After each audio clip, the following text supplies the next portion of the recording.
The power of yet. I heard about a high school in Chicago where students had to pass a certain number of courses to graduate, and if they didn't pass a course, they got the grade not yet. And I thought that was fantastic, because if you get a failing grade, you think, I'm nothing, I'm nowhere. But if you get the grade not yet, you understand that you're on a learning curve. It gives you a path into the future. Not yet also gave me insight into a critical event early in my career, a real turning point. I wanted to see how children coped with challenge and difficulty. So I gave 10-year-olds problems that were slightly too hard for them. Some of them reacted in a shockingly positive way. They said things like, I love a challenge. Or, you know, I was hoping this would be informative. They understood that their abilities could be developed. They had what I call a growth mindset. But other students felt it was tragic, catastrophic. From their more fixed mindset perspective, their intelligence had been up for judgment, and they failed. Instead of luxuriating in the power of yet, they were gripped in the tyranny of now. So what do they do next? I'll tell you what they do next. In one study, they told us they would probably cheat the next time instead of studying more if they failed a test. In another study, after a failure, they looked for someone who did worse than they did so they could feel really good about themselves. And in study after study, they have run from difficulty. Scientists measured the electrical activity from the brain as students confronted an error. On the left, you see the fixed mindset students. There's hardly any activity. They run from the error. They don't engage with it. But on the right, you have the students with the growth mindset, the idea that abilities can be developed. They engage deeply. Their brain is on fire with yet. They engage deeply. They process the error. They learn from it, and they correct it. How are we raising our children? Are we raising them for now instead of yet? Are we raising kids who are obsessed with getting A's? Are we raising kids who don't know how to dream big dreams?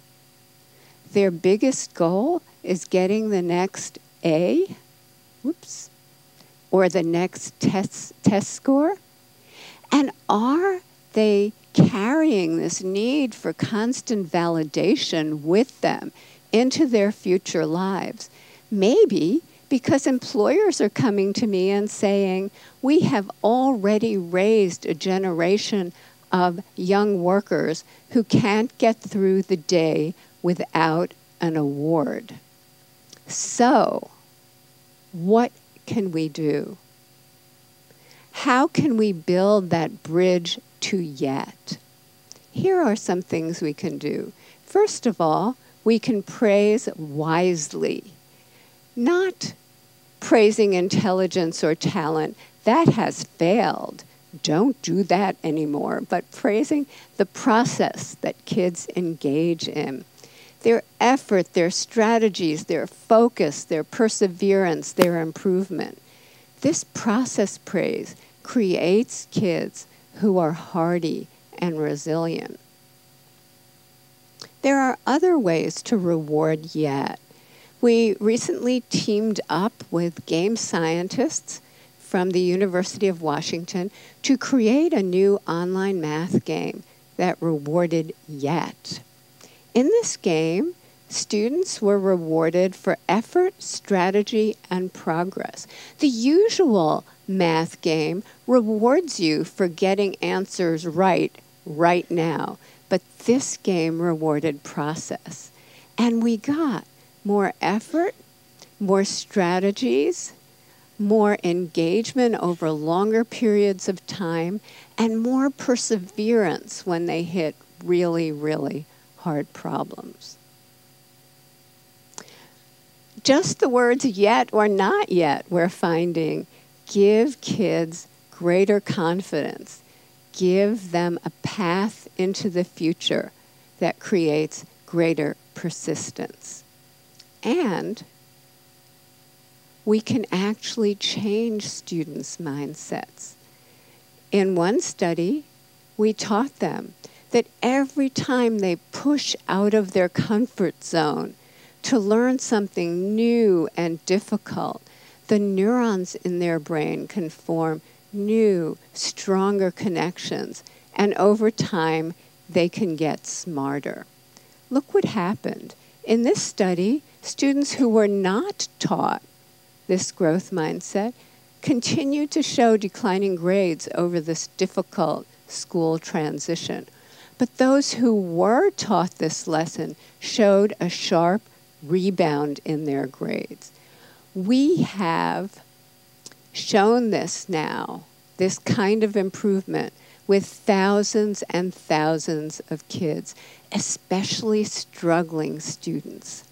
So let's talk about equality. In our country, there are groups of students who chronically underperform.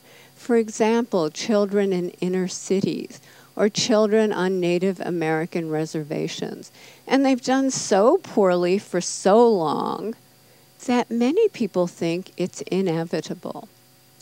But when educators create growth mindset classrooms steeped in yet, equality happens. And here are just a few examples. In 1 year, a kindergarten class in Harlem, New York, scored in the 95th percentile on the National Achievement Test. Many of those kids could not hold a pencil when they arrived at school. In 1 year, 4th grade students in the South Bronx, way behind, became the #1 4th grade class in the state of New York on the state math test. In a year to a year and a half, Native American students in a school on a reservation went from the bottom of their district to the top. And that district included affluent sections of Seattle. So the Native kids outdid the Microsoft kids. This happened because the meaning of effort and difficulty were transformed. Before, effort and difficulty made them feel dumb, made them feel like giving up. But now, effort and difficulty, that's when their neurons are making new connections, stronger connections. That's when they're getting smarter. I received a letter recently from a 13-year-old boy.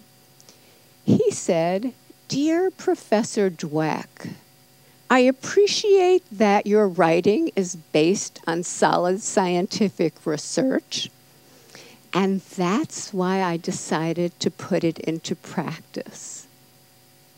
I put more effort into my schoolwork, into my relationship with my family, and into my relationship with kids at school, and I experienced great improvement in all of those areas.